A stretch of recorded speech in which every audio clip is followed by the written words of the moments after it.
Hello friends, to solve this expression we use the BODMAS rule which stands for first B brackets, small brackets, curly brackets, square brackets. O stands of orders, powers, square roots, cube roots and exponents. D stands for division, M stands for multiplication, A stands for addition and S stands for subtraction.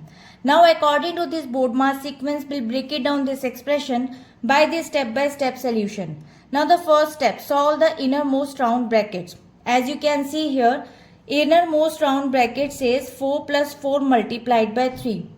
Now inside these brackets, we follow the BODMAS rule again. So multiplication comes before addition. First, we multiplied the digits 4 into 3 equals to 12. And after we add the digits 4 plus 12 equals to 16. Divided by 4 multiplied by 3 minus square bracket 3 multiplied by 3 plus 16.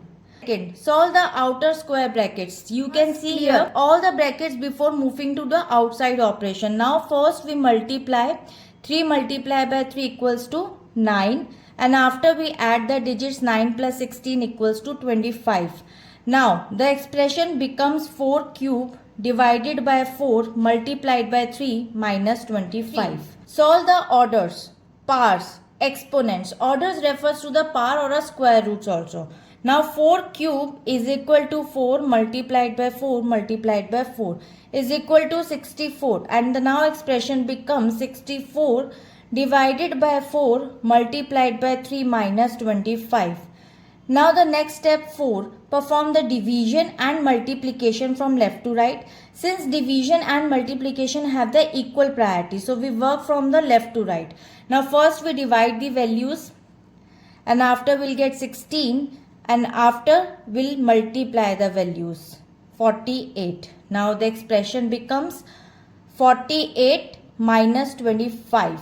And this is the final subtraction. Step 5, we subtract the final values. We'll get 23 as a final value. So according to this expression, by using the BODMAS rule, the final value of this expression is 23. So I hope it is clear. We'll meet in the next video. Bye-bye.